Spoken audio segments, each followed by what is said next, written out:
All righty, thank you. I am running a little bit behind. It might have been Zeb. I'm not saying anything. It might have been me. It might have been Zeb. But we are live now. We're going to do something a little new tonight that I think you will enjoy.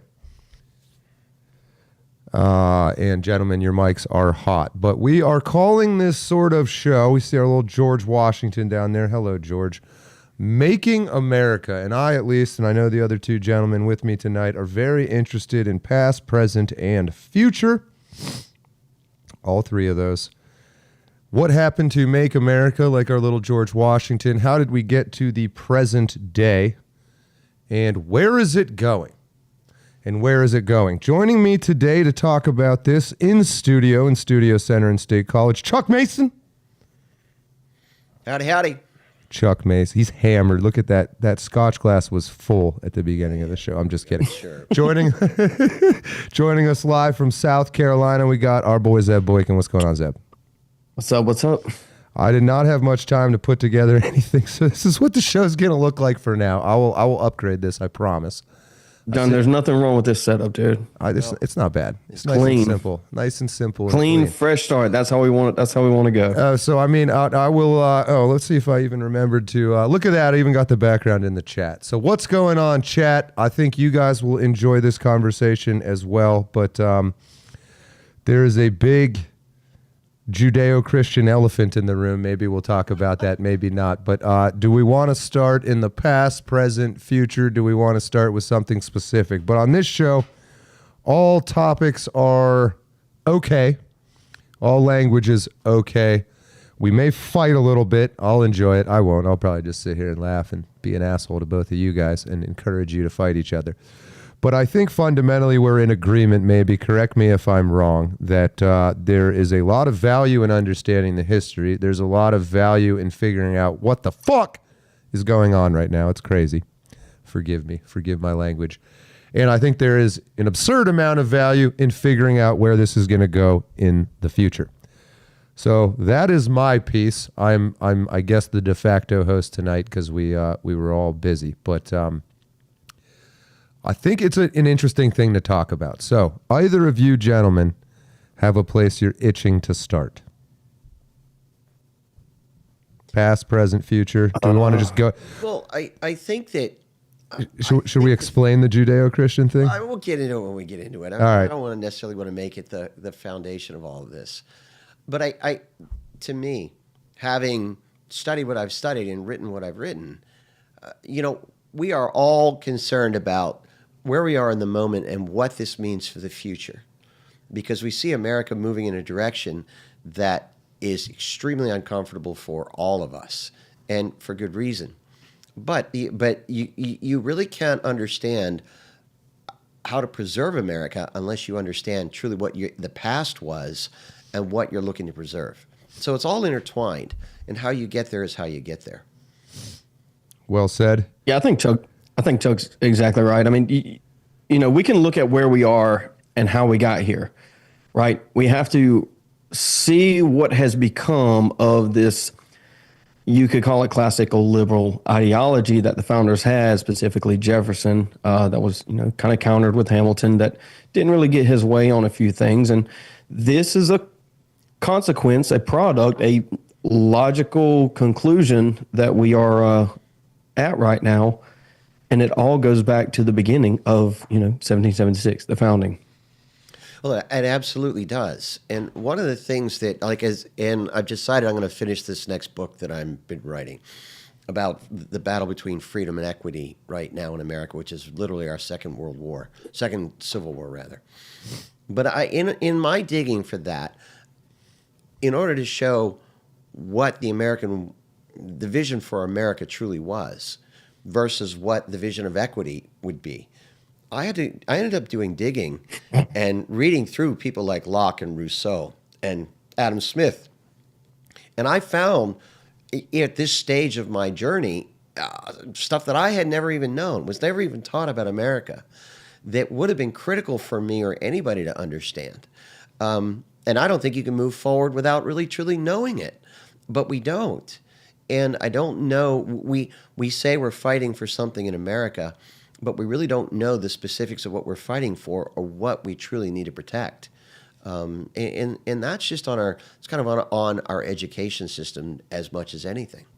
I think I would say, yeah, somewhat to that point. I think we're all mostly self-taught explorers when it comes to the history and things like that. It doesn't mean that it's amateur in any way, but I think for me, one immediate thing I notice a need for is finding a common language in terms. That's kind of the Judeo-Christian Yeah, thing. I think you're absolutely But it's not just even that, but even in the chat here, I just saw a second ago, true premise, age of pioneering, age of commerce, age of affluence, age of example. So part of the show, Making America, will be an attempt to come to some sort of agreement on which words to use and the meaning of those words. I know, Zeb, you find the meaning of words very important as well, and part of your frustration is that even as we were workshopping the name of this show, so many words that we liked, we realized had lost all meaning. You're absolutely 100% correct. Thoughts on that? Yeah, I mean, a little mo juice, like if you Chuck will. said, little mo juice. Yeah, like Chuck said, researching whatever book he's writing, you learn things that weren't taught to you. This teaching has come from essentially a post-war education system that is, like you write in your book, it's an indoctrination. It's not a true calling to intelligence or to learning, but a puppeting, if you will, of the mind. And so that's what I'm after. That's what you're after. That's what John's after. I think that's what a significant portion of what the people that are watching right now are after is what is actually true and what is real history. And we can't move forward until we understand that and kind of knock down these walls of what is holding the system up, like the bureaucracy. I mean, the entire thing has to come down before we can rebuild. I'll say quickly to your credit, Chuck, is that you're from an older age group than Zeb, and I'm a little bit older than Zeb too, if I must admit. But you have been more than willing, Chuck, to throw yourself into the fires of the internet, a very strange and unwelcoming world, because I think you believe what you're saying, and I think I've seen enough in what you say that I believe what you're saying. I do think we use certain terms differently. Sorry. No, and you're absolutely right about that. And your statement, Zeb, is why this is so important right now, and why I do what I do. And I talk about this in the book, to a small degree. Coming before post-war America, and it's really before 1960s America, we had still a very modern mindset, and there was general agreement on the meaning of words. And those words like man or woman, those words had a self-evident meaning to them. But this is Nietzschean postmodernity. And what came through was, up until this point, it essentially was God revealed truth to us. That truth is self-evident. We all can understand that truth with a self-evident mind, and it's undoubtable. So man versus woman was undoubtable. What Nietzsche ended up coming through and said, look, all these words are a freaking hall of mirrors. You can any society can make a word mean anything that it wants. Any society can redefine any concept consistent with the train of thought of its people. And what that ended up doing was it allowed every subculture, every group, every small community to say, we're no longer agreeing with your definition of this word. We have our own perspective, and we're going to redefine those words consistent with our interpretation of the world. So all of a sudden, you had an infinite number of definitions or meanings for each individual word. And in doing that, it's broken down that consistent train of thought that had made America what it was. And that's really in a huge part of what we're suffering. So to go on to what you said about the education system, today's education system is an indoctrination system. But what happened within that system was this. Coming through, particularly, and I know this from, like I said, I was in high school and college during Reagan. Nobody thought to ask who was running for your local school board. We just assumed that every Democrat had the same worldview. We handed our school boards over to people we didn't even know who was running our school systems for decades. And you had leftists get in there and say, we're going to redefine everything.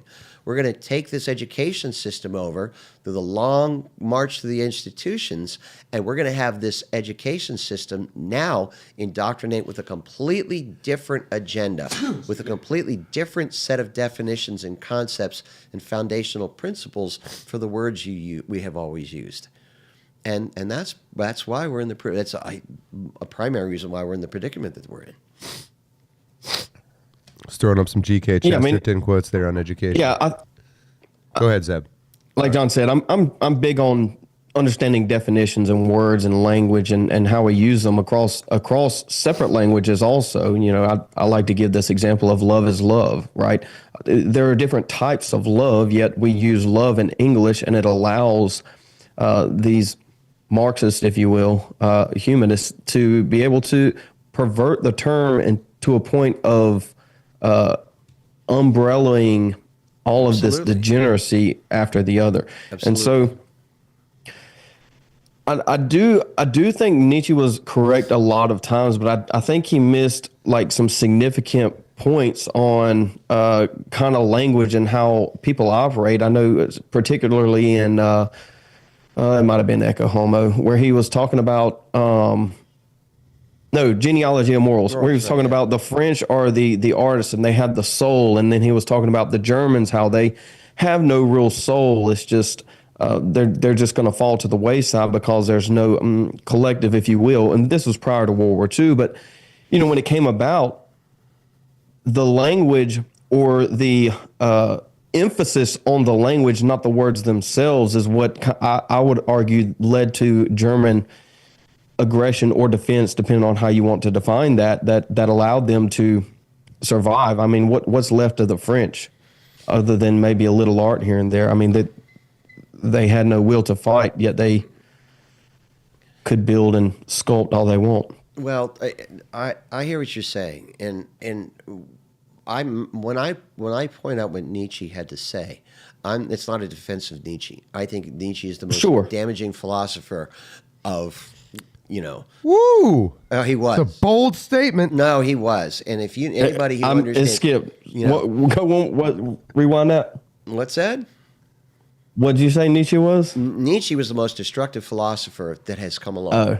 All right. Well, I mean, I don't know. Freud was pretty rough, dude. What's that? No. Yeah, Freud was pretty rough too. Well, Freud was, but Nietzsche was all about tearing apart the foundations that we have for knowledge, and faith and religion, which was the foundation of Western culture. And he definitely wanted to destroy all of that. And his arguments were very pervasive. They were persuasive, and he was a very good observer of the failures of the human understanding to understand how knowledge works, and he used that against it. But having said all that, the point that we find ourselves with as people today, and what you pointed out was right. You have the French do their thing, and the Germans do their thing, and we do our thing. And each individual country and community has evolved with its own particular identity and flavor on what it means to be human in society. The question becomes now, how do we find a kind of unity within that diversity and yet be able to look at them and say, look, this is the way it works. Y'all make great art, okay? But American culture is superior to yours because you couldn't defend yourself against freaking Nazis at the time, and you had to have American exceptionalism, whether it was American young men or the might of our military industrial complex, ship everything over to not only save your ass, but the Russians too. So and that's the particular fight that we have today, because the world says, well, there is no one particular way. There's no one that's better than the other. And you can't do that. But in reality hell, you can't. Speaking of... Yeah, I mean, that's definitely what Nietzsche brought, was this idea that, you know, kind of cultures are the same, things are the same when they're not. I mean, something that is different cannot be the same. And so if we have this diversity, we are not the same by definition. Again, we get back to the definition of words, which is why an egalitarian society can never exist, because all humans are individuals in a collective, in a sense. And so this is where we share things with other humans, whether that's language, words, culture, society, everything that comes along with that. That's how we move forward. That's how we have unity, not through more diversity, right? So it's like Joe. I do videos with Joe. Joe makes this point that a leader has an easier job the more homogenous the followers of that leader are, right? So you want, as a leader, you want to kind of associate with the people under you. Like J.D. Vance is a good example of this. He has this plethora of background from the bottom up, all the way to the vice presidency, from wherever he came from in Ohio, with a meth head mom. It's like along that journey, everybody in America probably has something they can associate themselves with J.D. Vance, which is why he gets so much love on the internet. Everybody sees a little piece of them inside of that. And so the more you have of that within a community, the more cohesive that community is. It doesn't matter how much diversity. Hold on a second. Go ahead. All right. So here's where I agree with you, and here's where I disagree with you. I agree with you that you need to have continuity, and you need to. Sorry, quickly. Circle jerk 3cc free mustache rise. Oh man. When Seth is in town. Boom. That's a rough ride right there. Chuck, you look like you could grow you a nice little beard, man. I could, but I'm not going to, brother. So Look like a bald Abe Lincoln. yeah, well, it's aggravating, man. You gotta part the curtains every time you eat. It's like, yeah. You could get rid of that thing, you know. I've been done that. No, dude, no, I can't. I've been do done it. that. I can't do it. Too late now. But so what you said points to the challenge that we have in America right now. You cannot get away from diversity in society. You just can't. You know, I was up in Maine. The people that live in Maine are very different minded than somebody living in Mississippi. Okay. But what you want to have is to have that consistent theme of what it meant to be an American, that is that element that binds us all together.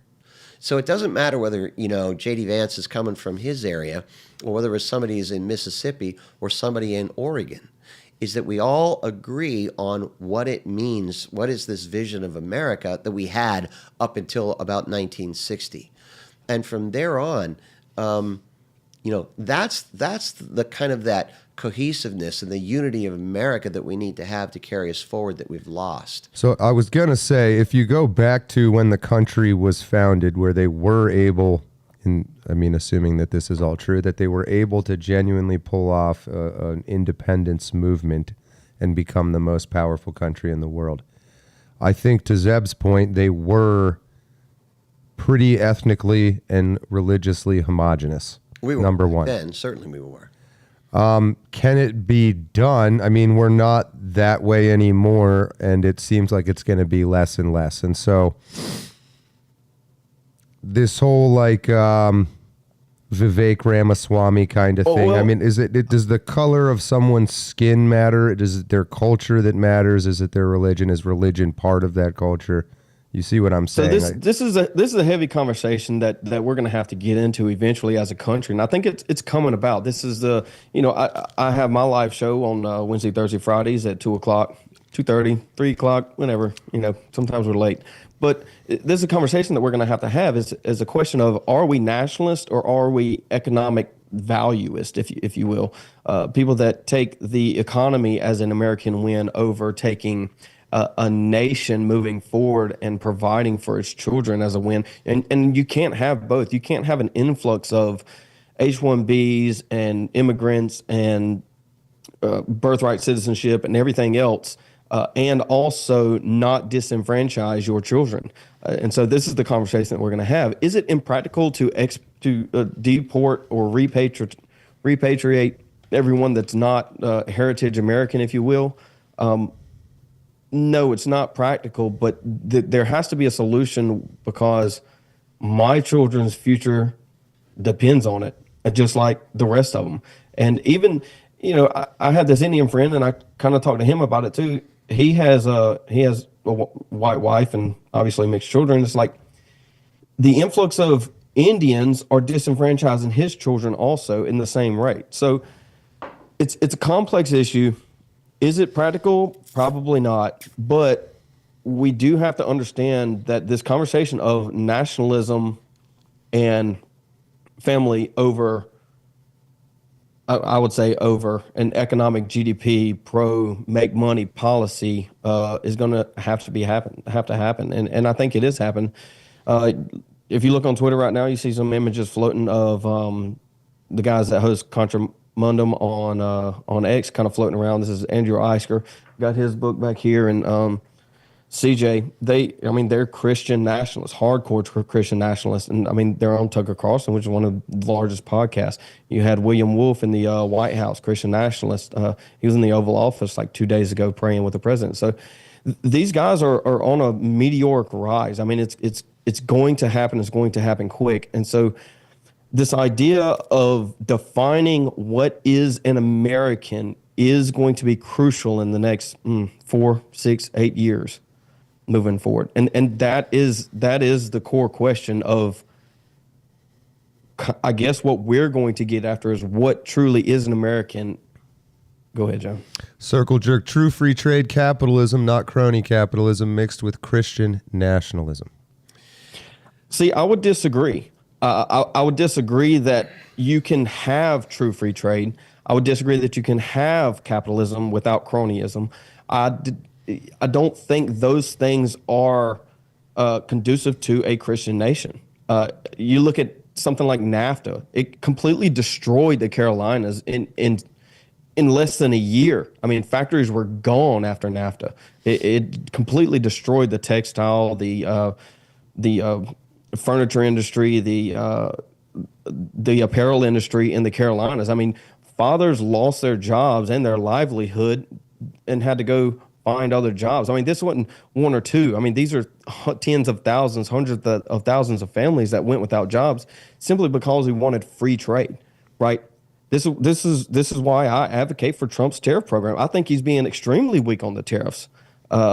We need to be a self-sustaining nation, and that comes with manufacturing. Part of that is going to get forced on us because one of the larger global pictures that people don't recognize right now is this concept of globalism is breaking down at this point in time. And I agree. We're going to be reshoring, rehoming industries, and that's already starting to come into America.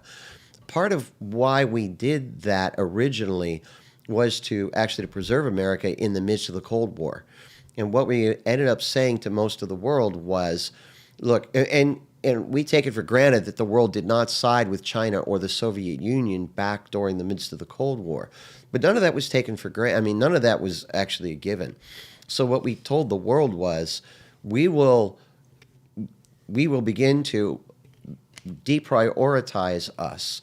And we're going to, rather than have so much of this centered in America, like industrial manufacturing was post-World War II, that we're going to allow other countries to be able to... Thank you, William Maines. We're going to move this stuff out. We're going to allow Japan to rise. We're going to allow Europe to rise. We're going to allow Canada and Mexico to rise at our expense, because the implicit message that was there was, look, you're part of the free world. And if something does go down with China or Russia in the part of the Cold War, it's going to be us against them, without having, these broad military alliances outside of something like NATO. But now that, with the decay of Russia and China's imploding because of its own demographics, this is less important today. And we are going to see a lot of reshoring back here to the United States. But that's kind of... I agree with you. I think a lot of that started in the early 2000s with the globalization that kind of dominoed from the 80s of this free trade idea, where we were trying to operate companies in two separate cultures, right? If we're importing Chinese companies into the U.S. with Chinese values, they don't align with American values. And then you have American workers trying to work for Chinese operators, and that just doesn't work. I think we're just catching some of the fallout from that now, and it's amplifying itself. I do want to touch on one thing real quick. He said NAFTA wasn't free trade. I mean, I think it was exactly free trade, exporting cheap labor. I mean, that's quite simply what it was. But they said capitalism, or not crony capitalism. Crony capitalism is a logical conclusion to capitalism paired with democracy. Democracy just speeds the process up. If you have a pure capitalist society, you are going to end up in a oligarchy. Like, that is the logical conclusion. I don't think that needs that much explaining. Here's where I disagree with you, and I think that we are. When you say what's the future of America, we are our own worst enemy at this point in time. The reason why capitalism ends up where it ends up, in terms of the crony capitalism or this oligarchy, it's like Musk himself could be an oligarch if he truly wanted to, is that as Americans across the board, I agree with you that we are putting our economic system, we do not want anything messing with the economics, period. And so that has become now the pillar of our society, whether we want to say that or not. And what we're all doing as individuals is it's go, go, go, go, go. So today we measure success, the success not only of individuals, but of our communities, by the level of accrual of economic resources. We haven't stopped to say, are we going to take a look at the health of our communities on every level? And this goes from our freaking school board. If you're not willing to get off, to take an evening out of your freaking schedule and get down and figure out who's running your school board and indoctrinating your children, you don't give a shit about anything but your money. And although you and I can talk about that, very few people even have a concept in their mind that maybe the accrual of resources needs to be measured by saying, what is the health of our society, right down to our families? And we don't. We don't want to do that. You pose the question, what is the health of our societies? I think that's the same question that I ask is, what does it look like for America to win? What does winning look like? Right. Does winning look like more money? Like, are we a nation built on pride? And I would argue no. I would argue we're a nation built on family values. We were the a nuclear nation built family, on the family Christian values. family. Right. We are still a nation built on that. It has been perverted, yes.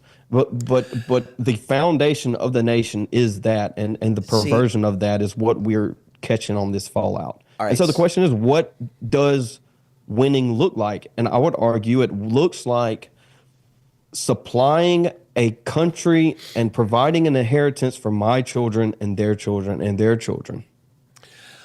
I hear what you're saying, and you and I agree, but I disagree from the standpoint that, like, I got my foot in everything in culture right now. And for your generation and younger, for both of you. Don't you point at me, Dude, Chuck. I'm going to point at you. It's all your freaking fault. I'm enjoying just sitting here on the sidelines. All right. So the problem that America's having right now is Gen Z is giving up on marriage. They're giving up on family, period. And the whole dating thing, a whole relationship thing is an utter crisis right now. So you and I agree that, yes. I don't know that I'd say because they want to, though. Isn't like, I don't think Gen Z wants to give up on marriage and relationships. No. I think they just believe it's not. a product. It's a byproduct of where we are. It's a byproduct of where we are.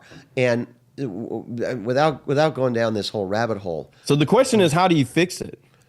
And the answer to that, Zeb, nobody likes. Quit bullying, Zeb. Right here. You know what? And I agree, the stats actually. are showing. That's a fair point. The stats are showing, without a doubt, what social media and the apps have done to relationship, period. And these, we don't understand how seismic these things were and to the breakdown of the culture. So, but you know what, Zeb, I totally agree with you. So to flip this back to Judeo-Christian. Yeah, here we go. All right. right? Family. I'm ready for this ride. Family was the foundation of humanity. Quickly, Lord of the Ring, NAFTA. Hold that thought, Chuck. Keep it in your head. NAFTA was as free trade as the Patriot Act was patriotic. Crony capitalism exists due to lobbyists and government intervention, assisting in creating monopolies they then benefit from. Read some Mises. That is Mises, right? Yeah, you know what? We Ayn Rand over here. Where's it at? I'll throw it in the trash right now.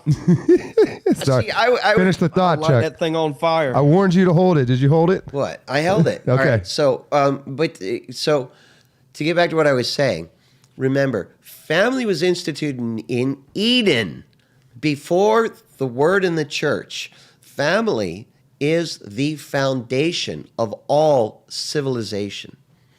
And without it, America has nothing. You talking about the nuclear family or something? The nuclear family. Just All right? we're The nuclear doing family. Mosheust here. Well, not only that, but if you take a look at Well, I would argue family is nuclear family. I think me and Chuck are on the same page on this. well, I don't think like family a- needs a denotion. Like, does Elon have a family? no.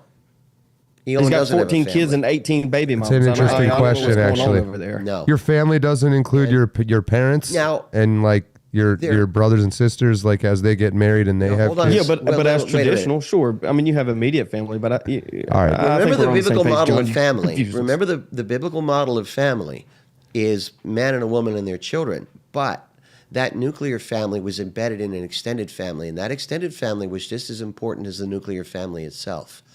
And we lost the concept of extended family, a generation ago or more, and now the nuclear family is breaking down. And I can tell you how important that extended family was because I lived in it. You know, when I grew up when I grew up outside of Pittsburgh, my father's parents had passed away, but I watched the extended family from my father's side, and then my grandmother and grandfather as matriarch and patriarch keep that extended family together. And I can't tell you what that level of support was like moving forward as a kid, having not only your mother and father there together, but that entire extended community that you could draw on for so many different levels of support. Are we talking about under a single roof or inside of the community? No, you're talking about still I remaining think, in where I cohesive come- relationship. Where I come from, I moved 30 minutes away, and that's a long way for the people that live where I lived. Sure. A lot of them live in these communities. Right. They're born there, they're raised there, they die there. Everybody just buried in the same cemetery, up and down again and again and again. And if somebody leaves, it's kind of a little bit of an anomaly. There's a lot of those towns around America that don't get the love that they need anymore because you have the majority of the population in these larger cities because people need to move where the money is. And, I don't deny that. And so the rise of larger cities and the influx of people to them from smaller towns is kind of a deteriorating in itself. Well, the founding fathers were concerned about that Is urbanization the original social media? in some ways, but the founding fathers were concerned about the effects of urbanization and the effects of large cities on America. And in fact, they felt that it would be extremely important for the preservation of the country to maintain I'm going to use a word, some level of agrarian. They wanted people to be doing physical work. They wanted people to be in touch with those elements of what it meant to provide for yourself from, whether it was growing your own food or this or that. They did not want, they were concerned about what would happen with urbanization, to the country and to a large degree. Well, yeah, I mean, that's why Jefferson sold off the Louisiana Purchase for so cheap. I mean, it was unconstitutional purchase in the first place, but then he sold it off for cheap because he wanted people to be agrarian. We wanted to be an agrarian country, whereas Hamilton wanted the industrialization. I do tend to agree with Jefferson to a point, but I think an issue came with this mass influx to the West, where there's such a cultural divide between East and West that we kind of lost what we were as a country, and I largely attribute that to the rapid expansion from Jefferson's project of agrarianism. I also attribute that a little bit to the I know it's a few generations removed, but the dependence we have on some of these other countries for their industrialization and manufacturing, Yeah, but I because think we're so agrarian heavy. well, but that was largely unavoidable. As long as America was going to continue its expansion, people, as long as they were going to continue to acquire and purchase the property to go from coast to coast, and even to Alaska or something along those lines. But I still come back to, you could have that great expanse and that great diversity, and we had a theme about what it meant to be not only human, but a concept of virtue and honor and dignity that came from a biblical worldview. Thomas Sowell has said that, he's 90 some years old. You know who Thomas Sowell is? I like All him. right. Thomas Sowell has put this in a really great context. And he said when he was a kid living in Harlem, he could sleep on on the fire escape balcony at night in the summertime when it was hot and never worry and never hear a gunshot. And that was the case, because like my dad was a World War II vet. My mom was they were greatest generation. I grew up surrounded by the greatest generation. And they would have no more thought about killing. They still understood about the dignity of life and the dignity of humanity and the virtue of people. But we shared that together as a culture, and that was destroyed in the 1960s moving forward. In defense So now of the younger guys, Well, I'll what throw. would Now, you let me point throw this to- out there real quick. Is it still appropriate to be decent in a Christian way in the midst of an invasion? Like, is it possible that there are enemies out there who will use your decency and charity against you? And how does the Christian respond to that? Well, You asking me or Chuck? Either of Okay, you, go but I mean, I'll say I'll give. you can I'm have of the this one. opinion that you shouldn't let your enemies genocide you and your family. Like I don't Well, really see a lot of a value Christian in it. nationalist, a Christian nationalist position would say deport everyone that is not specifically heritage American, because we want nations. And a nationalism comes with an inherent heritage, shared culture, shared language. That's what a nation is. I would advocate for Zimbabwe to be a black nation, just as I would advocate for Germany to be Fair. a Sure. German nation, right? I want to just quickly, I'd pull this up, just kind of trying to maintain a solid thread throughout this. We're talking about family predating Christianity entering Europe, Romans, and I believe the Greek and all that, but there's a Roman word, gens, or Latin, I guess. A clan or group of families united by, number one, descent through the male line, sharing a common name. Where it gets more interesting, religious rites, and often a common ancestor. There were private family religions in these sort of small tribes that sort of grew larger and larger. And as one gens would absorb another one, it was because they had maybe a superior sort of religion or religious rites or something like that. But initially, the unifying factor of the family included a common, and I guess you'd call it a proprietary, personal family religion. And so that model seems to work really well. Well, go ahead. Yeah, well, I'm just saying, like in the so we're kind of talking about families in America and things like that. So I just wanted to point that out. That's been going on for a long time. Right. We would have done that here in America throughout its history. But Christianity was practiced within the home, and it should have been practiced in the home. Unfortunately, we stopped practicing it within the home. But I want to go back to one of the things you said about your Christian nationalism, which is it doesn't matter whether it's the Old or New Testament. Even in the Old Testament, God made it very clear not to dispel the alien from living among you if they were willing to come in, and also to respect and to really kind of meld into the Jewish into the community and begin to embrace Judaism. So in the Old Testament particularly, God makes it very clear. He said, you're not allowed to, when you glean your fields, You're not allowed to glean to the edges. You're not allowed to pick every grape. You're not allowed to strip every olive in the harvest. He said you need to leave an excess for the aliens and those among you, because remember, you were once aliens in a foreign land. So now, going back to what you're saying, though, in terms of what the Democrats did in opening that wall up and letting 20 million people in, no.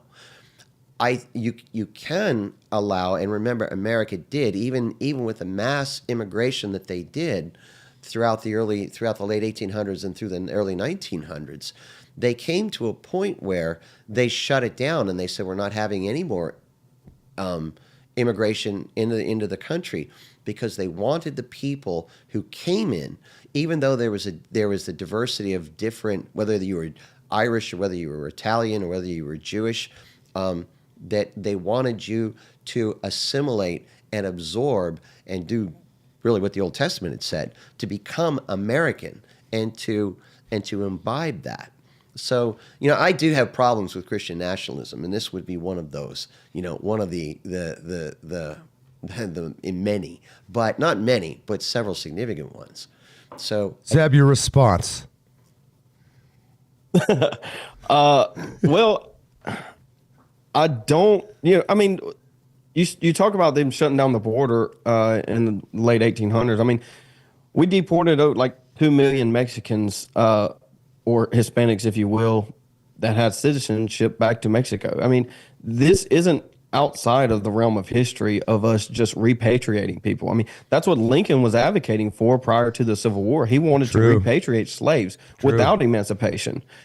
What happened was he got pushed into the Civil War and then changed his position on emancipation, started to emancipate, and then never got to repatriate because he was killed.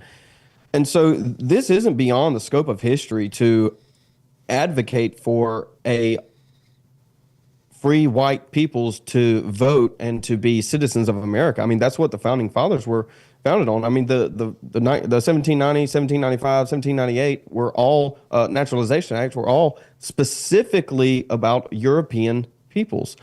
This is the founding stock of America, is what an American is, and until we understand that, we can't move forward. The problem is we need to understand that specific people genetically have a predisposition to certain things. This is unavoidable. Are there exceptions? Obviously, Thomas Sowell exists.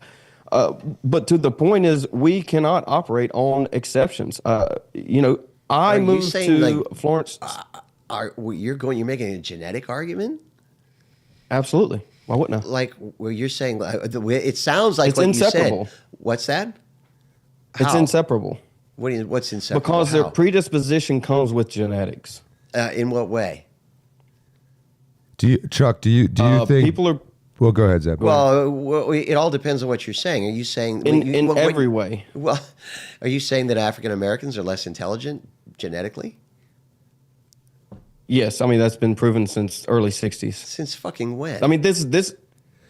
We're talking. I think it's important to point out here. There's two different ways of thinking about these kind of things, and not casually, but scientifically. If you ever done any research, and that is, are you talking about large numbers and averages, to which there will always be exceptions, or are you talking about specific people? I think maybe, Zeb, not to put words in your mouth, but part of where I think I agree with you, using a modern example or a current example, is this H-1B visa program. I do think the kinds of people coming over through that program are not helping the country, and I might go so far as to say is they're not helping the country because they are inferior. Is that caused genetically? I don't know if I'm as far along as Zeb, but I certainly believe the inferiority or negative anyway. I wouldn't even say they were inferior. I would just say different. Well, you can say different, but you did use inferior up until this point. Well, I mean, where I'm kind of with Zeb, Chuck, I'll ask you. I mean, if genes can make. I did not say inferior. No, you're right. That was individuals. That was me. I said that. They're different. I'm thinking specifically about watching videos of like Delhi and shit. But like, I mean, again, there's for every one of those, there's a There's a Gandhi or who's the great mathematician, man. That's the one I was really trying to think of. I can't remember his name. But all that being said, so like Chuck, I don't know, your gene, two white people have a baby. Does it ever come out not white?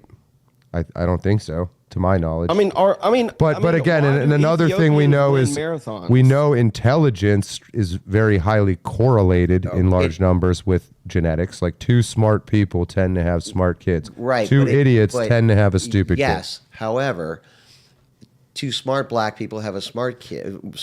Agreed. Two stupid white people have a stupid kid. Agreed. And that's where this gets complicated. Right. And it has never been shown that African Americans or Mexicans, for that matter, are less intelligent in terms of their race based upon an innate genetic capability. Never. That is what the large numbers show, though. Now, the cause of that is debatable. No.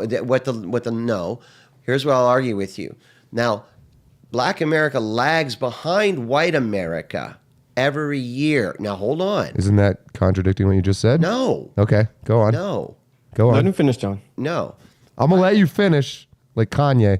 I'm going to let you finish in a minute. I'm trying to keep it All light, right, Chuck. I'm sorry. All right. Okay. Education's critical.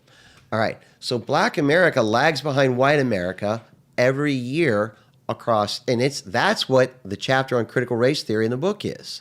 Okay. It lags behind white America on nearly every measure of success in the country. However,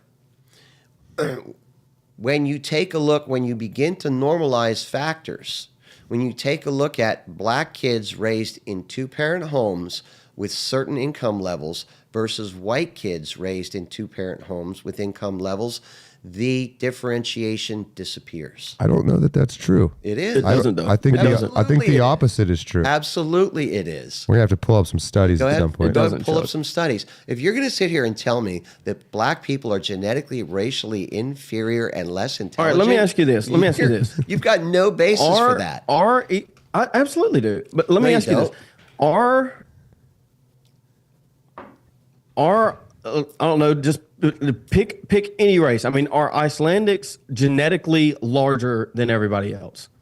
Okay. Are On Ethiopians average, genetically yes. better at are they better at running marathons than everybody else? Absolutely, Okay, nobody denies that. Are Kenyans are West Africans better at putting on massive muscle than everybody else? Absolutely. Are I don't know. I mean, pick one. Okay. I mean, are All the right, Chinese Germans are Wait a minute, tall. Wait a minute. But Japanese are short. That okay, kind of that's thing. true. But okay, you could have, but it's just like here in America. Just because somebody is smaller or somebody is taller doesn't mean that is a determinant across the board of genetics and intelligence. I'm not saying somebody. I mean, these are laws of generals and laws of averages. You have no That's- you that have is how- what you're saying is you're you know what you're doing right now? You're talking Aryan supremacy right now. You're saying that white people. No, I'm not. Yes, you are. You're How- saying how white so? people are smarter than black people genetically. I just listed three non-whites that have a better Do you know- or greater advantage than someone else. All right. Quickly, This isn't Dr. superiority, Tetanus. it's Oh, now, difference. John, we're going to get in trouble again. You're not Okay, wrong, all Dr. right, Tetanus. So in That's what we're here for. There's We're no getting- So you ready for this? superiority. It's acknowledging what is real. but the minute that you say that whites are genetically more intelligent, I'm not a Chinese superiorist or whatever you want I to call didn't it. say that, Supremacist. but what you're saying is, all right, here's another thing for you. Ready? What is the highest performing group or racial group in America that outperforms not only white America on nearly every level, but also in terms of outperforms Asians in America? Indians. No.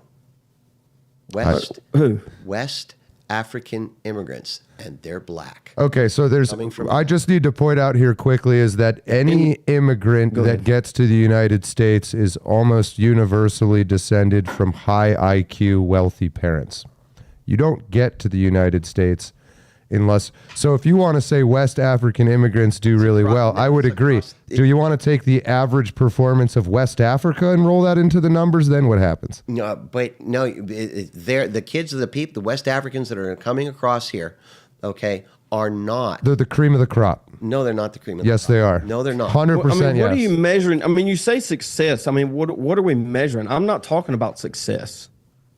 I'm talking about individual attributes of a specific people, not Then success as a generality. Oh, how do you then? How if you're not going to measure that, then how do Because you? I'm not talking about superiority at all. I mean, I'm talking about race realism. I mean, that's what this is. We have to acknowledge that we are different people, and we are predisposed to different things. I know we're talking a lot about the physical aspects, but the mental aspects are more highly correlated than the physical are.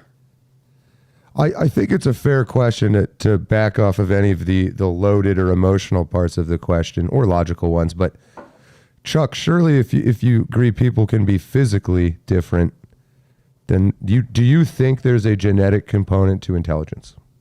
And I guess maybe before that, do you think intelligence is important in terms of assimilating and helping America succeed? 100%. Okay. But what I understand. Thank you, there's Dr. genetic Tedros. diversity.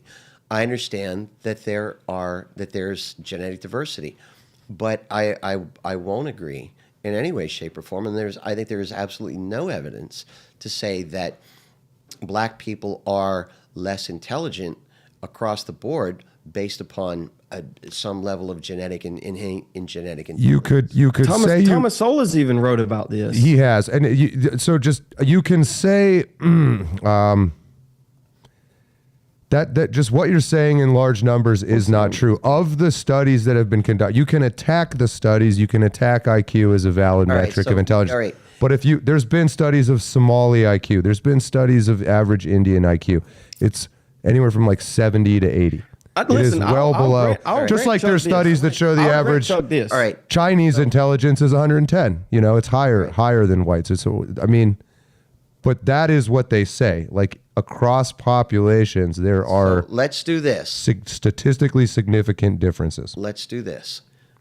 I'm willing to table this until we actually get some statistics. Fair enough. Yeah, we are kind of just rambling. Okay. All right. Okay, before we finish, I'll grant you this.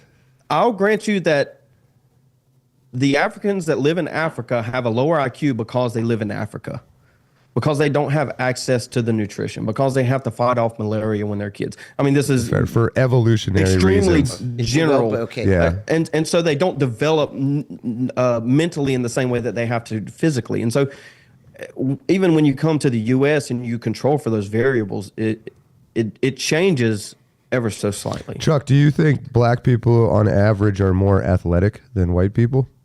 Or how do you explain the racial makeup of the NBA or the NFL?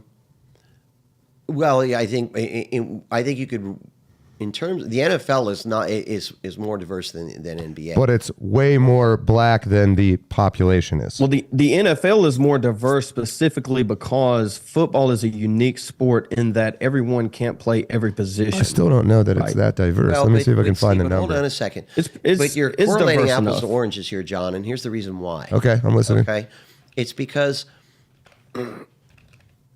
athletics are vastly different than what we use globally in terms of intelligence, in terms of our lives. Okay, meaning that just because you have a majority of black players, okay, doesn't mean that 70%. okay. That's a lot. Well, but physical, in terms of your physical ability, does not relate to intelligence either. I agree, but if there can be a genetic we agree difference with that. physically, I think we're agreeing with you. But if can be a physical genetic difference, and if smart people hold have on. smart kids and stupid people have stupid kids, See- with some exceptions, but for the most part, your kids are really smart. My parents were fairly intelligent, that kind of thing. Is it so impossible that all that stuff is genetic? I mean, I don't think I'm not saying these differences are huge, Sure. but when you get to something like the NFL, it becomes pronounced. All right. What Go. But Yeah, sorry. as far as I'm concerned, what you'll find is if you take a look at the black community, you're going to have a bell curve in terms of intelligence. Okay? And you're going to find a similar bell curve in terms of intelligence when you come to the white. Thank you, Dr. Tetanus. The white population. Yeah, no, you're absolutely right. I mean, even if we look at the the bell mean curve of men let and me see if I can women, pull it up. Go ahead, I mean, Zeb. okay, let's get away from racial IQ. IQ is just a specific trigger point for most people because they position that as the hierarchy of superiority placed on differences. Whereas, you can look at other attributes like physical, we keep talking about, that aren't placed in that idea of superiority. I'm not arguing superiority. I'm arguing difference. And so we can get away from the racial IQ. We can look at gender IQ or sex, the separation in that. Men aren't necessarily smarter than women by race, but they are. Men are smarter on the edges and dumber on the edges. Yes, right. That's actually and so a good one. there are more smarter men than there are smart women. There are more there are more dumber men than there are dumb women. Yet the averages are the same, and so these bell curves differ. Well, they do differ, and I think that talk about relates this. to as it relates to the part of my difficulty with talking about the diversities you see between and the differentiation between the outcomes between black and white America right now is the biggest single determining. Do you know what the biggest single determining factor is for the success of any kid in America as it relates to staying out of jail? SES of the graduating parents, to probably socioeconomic status of the parents. Yeah. No. Oh, well, it's the What is it? staying together in the home. It's being raised in a two-parent home. Oh, really? Even more, the Yeah, statistics. it's not even close. The statistics. But the problem is the government just throws money at this and they think Sure. it's going to fix something, but it doesn't. Sure, but as it relates, And I would argue that there's a predisposition with a certain group of people, up and down, that predispose them to not maintain two-parent households. Well, first of all, if you're going to talk about a racial predisposition, the black family was intact up until Agreed. The black 65, family was civil rights. as Point at it. intact as the white family was up until the civil rights movement and up until the and coming through the 1950s. It was closer. It wasn't as intact, but it was closer. It was very much intact up until that point. After civil rights, the black home separation grew Thank you, David exponentially, Smith. where whites and others grew linear. Well, it was the Great There's a clear Society in separation. terms of the fact that they were willing to. The government took over the role of the father in the home. In that if the father wasn't present, then a woman got more and more. The more children she had, the more benefits that she got from the government. So they replaced the economic element of the father. But the biggest predictor of whether a child stays out of prison, stays off of drugs, does not have negative interactions with law enforcement, does not go through intergenerational poverty, does not end up having children out of wedlock, on and on and on, whether they graduate from high school, college, all right, living above the poverty line, all comes down to whether or not they have a male role figure in their lives, a male father. And it used to be that you say single-parent home, and 90% of, or the vast majority of homes Women. are single women. Yeah. But now, Right. the statistics are coming out now that they're showing that a child raised by a father in a single-parent father home has the same outcomes as it's undifferentiated between. These women aren't doing anything at home, Chuck. They can't. No, women cannot. Now there are women that can raise. Yeah, I mean, children. you're absolutely right There on are this, women Joe. that can raise children. By and large, women are not able to raise. You need to have the father there present. So my thing about this whole element of intelligence or all of these things is to say the most critical thing, and this is to loop back around to what we were talking about earlier, is the breakdown of the family. Is absolutely Chuck, the breakdown. I of the don't family. disagree with you on Sure. that. I absolutely don't disagree with you. And I think that it's, those are to me, what's more important for America, in my mind, is less Christian nationalism and more about keeping a family together and making sure that we understand that and not allow that to get torn apart as it's been. We're at I think about an everyone is the hour, same. gentlemen, by the way. I think that maybe that's kind of a natural stopping point, unless you want to keep battling, in which case I'm going to pour Chuck another scotch, and then I'm going to say as much racist stuff as I can just to get them all wound up. I'm fine. We can go as late as we want to. You guys want to keep going for a John. little bit? Yeah, we can keep going. Well, I mean, I think we've teased out of this conversation some of the stuff I wanted to tease out anyway, which is that we need to define what a family is. We need to look up better information on some of these studies. We need to look up some history. 1965 is a good place to look. I think, though, like, it sounds like, Chuck, maybe you do somewhat. So now you're agreeing that there's quite an obvious... I think we between men and largely women. agree.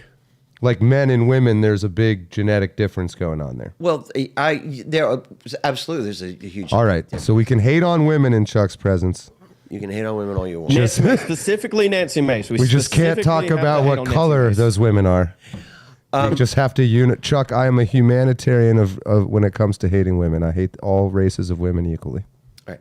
But I think that... So, Keeps going. you know what? And one of the things John has said to me all the time, and he's absolutely right, Ooh, okay. is, it was just one time it was really small. Is that we need to talk about solutions. It was an accident. Yeah, I know. If you want to talk about solutions, and I think this is where, see, and this is why I push back on this concept of Christian nationalism so much, is that you cannot top down this in America. If you want to rebuild America, you have to start rebuilding men, and you have to start rebuilding women, and you have to start rebuilding families. And I think we need to. We probably need to parse out specifically what I mean when I say Christian Yeah, we do. nationalism. For I'm sure. not talking about a theonomy or a theocracy. No. Wait, you're not? Okay. Bummer. No. No, So, well, I think we've This isn't illustrated. I'm not Catholic, dude. I mean, that's I think I don't want a we've universal so church. this 1 hour show has been a great example of how important word choice is, and how agreeing on the meanings of those words is extremely important, because you can end up talking for, not that we've done this, but even you get emotionally heated and you're not even talking about the same thing, and there's no. So you guys have been very gentlemanly. I think we've listened to each other, and I think that's a fundamental thing. Geez, maybe I've had too much scotch. yeah. I That try is to respect my elders. A fundamental thing that we've also lost culturally is nobody really listens to each other anymore. So we're going to try to demonstrate that no matter how heated it gets in here, we'll listen a little bit. So I think we accomplished that at least. But words being incredibly important, as Bill Clinton understands the definition of is. And then talking about until we're sure that we're using the same words. I don't want to accuse Zeb or Chuck of being some label when we don't think it means the same thing, but I do want to know what it is that you mean.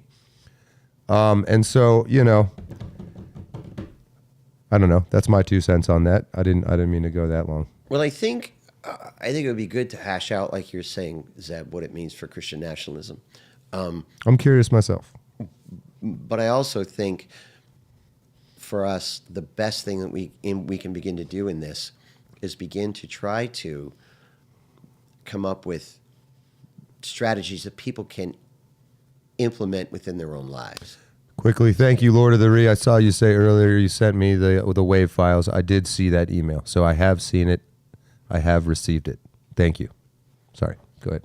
So that we, through this conversation, you really end up saying, if someone could say, what are 3 things that I can do, and where do I begin?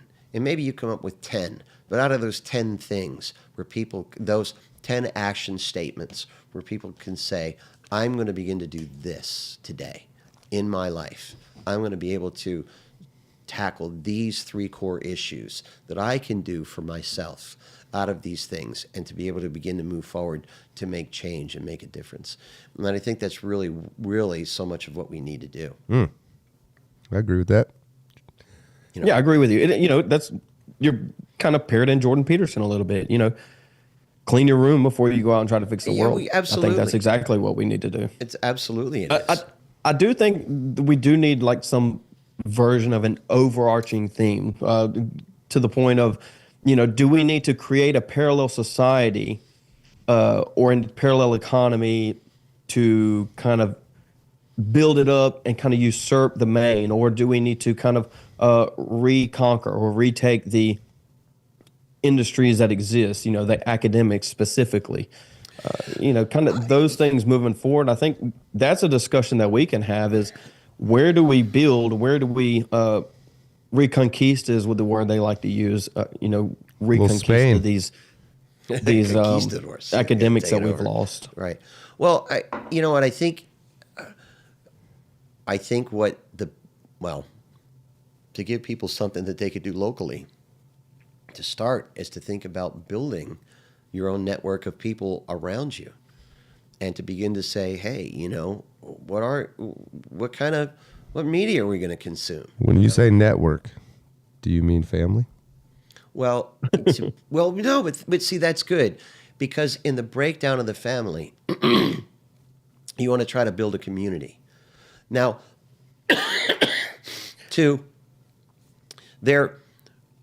Well, I would say it's a breakdown of the community where we can't build a family. Well, it's a hand in hand. But so here's what I'm thinking though. Let's say you're taking people that are single, okay, or you're taking your couple. Maybe they don't have kids, and we're all living in this isolated world, isolated by technology. Or if you're a single guy or you're a single girl, a single woman saying, okay, what do I begin to build? I can't make a family tomorrow. I can't find somebody to marry and start having kids, but what can I do? Or, if you are married and you have a couple of kids and they're young, like yours, Zeb, can you start building a network of people around you and that can function as family, for the people that don't have the ability to have, to be married and be in a home. I do think that's going to start happening whether we like it or not. I mean, people use the word tribal in a negative way most of the time, but it maybe things falling apart societally are causing us by necessity to regress to tribal thinking. Well, so there's a book out there that might be interesting for people. And so during the first Dark Ages, when it was really bad, you had Saint Benedict, who created a set of monasteries. There was a movement that created all of these monasteries, and the monasteries not only copied the word, but they became a model for service and community. And the Benedictine order was essential for helping to preserve what was left of civilization through the Dark Ages. And so today they're talking about a new Benedictine movement, not so much where people enter into a monastic life, but where people begin to build communities that are going to preserve truth, preserve family, and they're going to preserve what we understand to be virtue and honor. And those communities will band together. And Rod Dreher has a book out called The Benedictine Option and this has been in the vernacular for a while. But these things could look vastly different. Who knows? It's right there. The Benedict option? The Benedict option. Yeah, okay. But this is not to argue for a resurgence of monasticism, but it's to take those elements that the Benedictine communities did that were essential for preserving truth through the Dark Ages and say that can be a model that can be adapted for people within families and within communities to help support each other. I'm about to sneeze. Sorry, Zeb. No, you're good. Go ahead and pull up the Boniface option. I mentioned earlier Andrew Eisker. Wait, something different than this? Yeah, the Boniface. Yeah, the Boniface. Boniface. Andrew Eisker wrote a book about the Boniface option, and basically it goes essentially like this. Build a community that doesn't rely on the pre-existing liberal order of the world right now and make it good enough to where they want to acquiesce into our community. And so you look at things like, Tucker Carlson specifically. I mean, he's going on there. Let's bring that up. He left Fox, and now he has higher viewership. Everybody wants to be on there. Talking about Joe Rogan, get away from legacy media. We can look at just different industries to be able to create a parallel economy, a parallel community society that kind of eclipses what the liberals took from us that we built in the first place. I mean, there's a lot of options to kind of They go certainly around. seem to have their own parallel, all kinds of stuff, don't they? I mean, Who's that? the liberals. Well, sure they do. And they've been working on this. Is the post when that up there on the Boniface.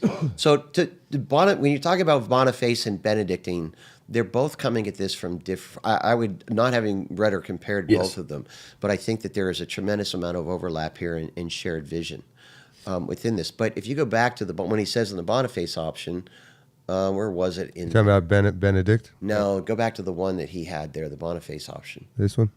Yeah, I think they both understand, just like the Red Pill community, Andrew Tate's, Jordan Peterson's, whatever, Fresh and Fit, all of these guys, these Red Pill communities, even Nick Fuentes, they understand that the problems of society are this, but they have different solutions to the problems than we do. Maybe thoughts on Specifically what because we have causes them to, different thoughts on causes and solutions, maybe?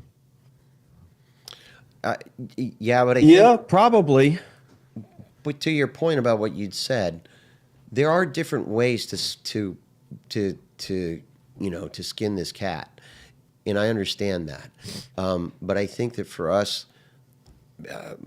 what we could end up doing is whether we read these books. I think it gets or whether we clear. do. I think it gets clearer as we take baby steps. Well, sure, but to be able to give people concepts and thoughts and ideas and action steps in terms of what can you do to help I'd certainly like to find that out, yeah.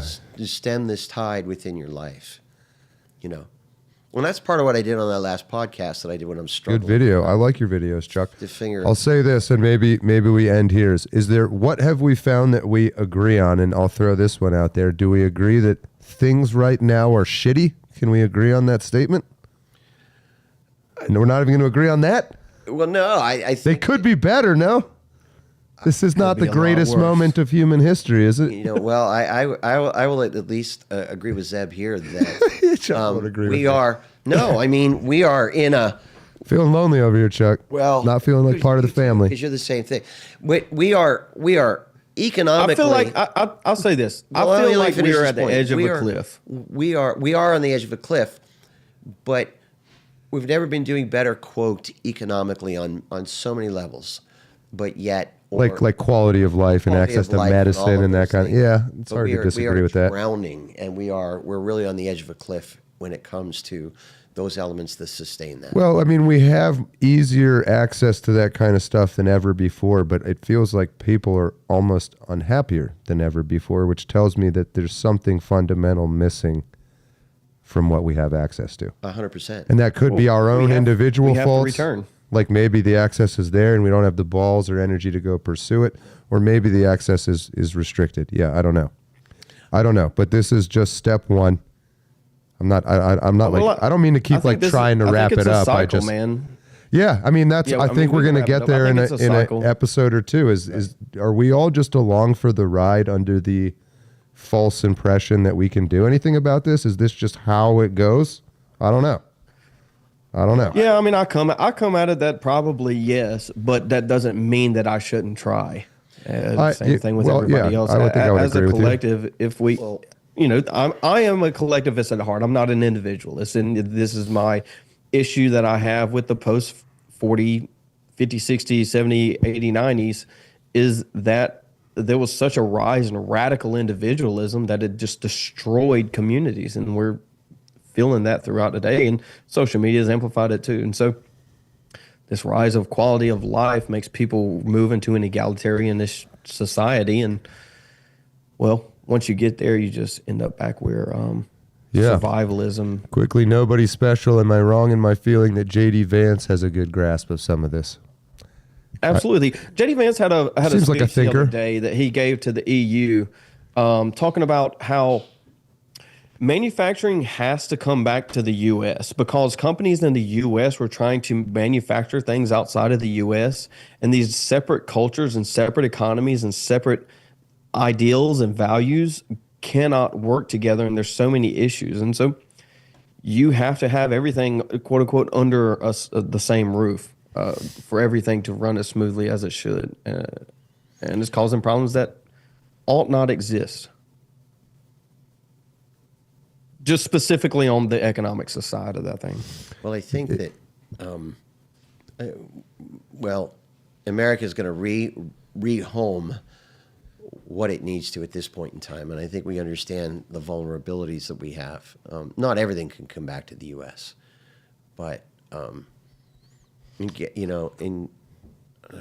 was something else I was going to say. I lost my train of thought. How many? You need another scotch? No, I don't need. You want a cigarette? You want a cigarette, Chuck? You want some snuff? Yeah, no, I would say I would agree with you. Not everything can come back to the United States, but what can must. Yeah, I think it's unavoidable that we're advancing into a future that hasn't You really can't been deny played the out internet. before. There's always, this is a wildly new time. This is a wildly new time, and I think that by default, not so much for Trump, because this happens later down the line, but China has hollowed itself out. They don't think that it's going to be a nation by 2050. You feel good about that? What, China? Yeah. Yeah, the numbers, you can't get away from the numbers. But my point is if the 2050? manufacturing in China falls, 25 years. Okay. If the manufacturing in falls within China, then that becomes a boon for the U.S. in and of itself, because so many other nations our birth rates are declining, and you can't the only other thing that can save this, and what nobody ever talks about, was frightening to me, is go on to YouTube and just search YouTube for the number of robots that are working in Amazon facilities right Don't talk about Chinese people that way. right? Dude, I saw Amazon racist, factory Chuck. robot video. They're not the other robots. day. The number of robots They're they have just working, uncreative. doing the repetitive tasks is like it's interesting. Yeah, I mean, I saw this part of me video. feels like, hold on, John, hold on. hey, Zeb. The robot was Hey, trying Zeb. to get right here, but the other robot, they were doing like this. They were trying to pass each other like this. They just kept going like this forever. I've seen they? Chinese people do that I thought many it was times. hilarious. They do the same thing in Beijing whenever they cross the street. They just get stuck in these loops. No, I'm kidding. Yeah, I mean, it's a part of all this, and I think Chuck pointed it out to his credit, is like within, you say you create this monolith that's not even real, but white people, there's idiots and there's geniuses, and that's true when you go across any race. And man, there might even be some smart women out there, if I'm being generous. So, but I mean, but we say white as a euphemism for European, but I mean even like within, well, yeah, when it was, you have the caste English, and then the systems for a German reason. came, and the English hated the Germans, and then the Irish came, and everybody hated the Irish, and the Italians came, and they all hated and now we're all we're assimilated now. I think we're all equally American, roughly. You're Well, maybe, I mean, we were that's a debate too. with your mustache, you're maybe like 1 or 2 points more. That's a debate too. You're more American, but you're like 1850s American. So I don't know. I know we're not going to arrive at any conclusions here. I know somebody just rolled into the studio and they need to record a video. So we're ending it. We're ending it. We're ending it here on this bad Chuck, feeling. thanks for the conversation. Yeah, this is great, that- Chuck. I hope you'll keep coming back. We are planning on trying to do this at least once a week, schedules permitting and things like that. So the day of the week might move around for a little bit. But I quite like, my God, if I hit the right button, I quite like this concept, Making America, all the things it allows us to talk about. And I think us three, anyway, are more than capable of talking about just about anything without becoming true assholes to each other. And for you out there listening, we would very much like to invite you to join one of these conversations sometime soon. So if you guys are both willing, I'd like to do this again next week. We don't have to figure out Sure, exactly let's do it. when. You got Yeah, some time let's do it. next week? I Zeb? really would like to talk about solutions too. Yeah, I think we're just scratching the surface, and maybe I'll start creating some kind of document or graphic that we can pull up during the shows. That's anything like a timeline. Like, let's get a starting point. Let's figure out where we're at now, and when we come up with certain things, we'll throw those on the timeline. We'll start mapping this stuff, the genealogy of the culture of the United States, as Nietzsche would say. And damn it, it's Nietzsche, guys. I don't care how many times you say Nietzsche. It's Nietzsche. All right, Brother John, it's Nietzsche from here. On that note, final thoughts. Chuck, you can find Chuck. Oh, that's Chuck. That's not Chuck. That's not even a camera we're using. You can find Chuck on YouTube, Chuck Mason. He's making some great content. Honestly, I truly believe that. one of the few people whose videos I actually watch. And also on Twitter, on X, it's also at Chuck Mason 1 or something Chuck like that. Mason 1. So give Chuck a follow if you're into this sort of thing. And also Zeb Boykin on YouTube and I think X as well, right? Yes. You got a couple podcasts going. You want to mention those briefly by name? Yeah, I got Very briefly. Wednesday, Thursday, Friday, 2:33, somewhere around there. You know, I'm running late sometimes. I think I'm moving one to Tuesday. So look at Tuesday, Thursday, Friday, midday, sometime. That's on the YouTube. Zeb Boykin, go over there, check me out, give me a subscribe. And I run complete. You know, if you chat in the chat, I'll answer you. There you go. Come on, stop by during the live stream. There you go. If there's anything that's American, it's speaking your mind and not giving a shit what the king thinks about what you just said. So this was a great talk. Thank you all three. Chat, you're assholes. I don't like any of you. Nothing positive to say about the chat. It's all negative. All of you. All of it. No, I'm kidding. I love you guys. That is it for today. I am John Warden. Until next time, remember, there we go. You're a world champion. Don't let your memes be dreams.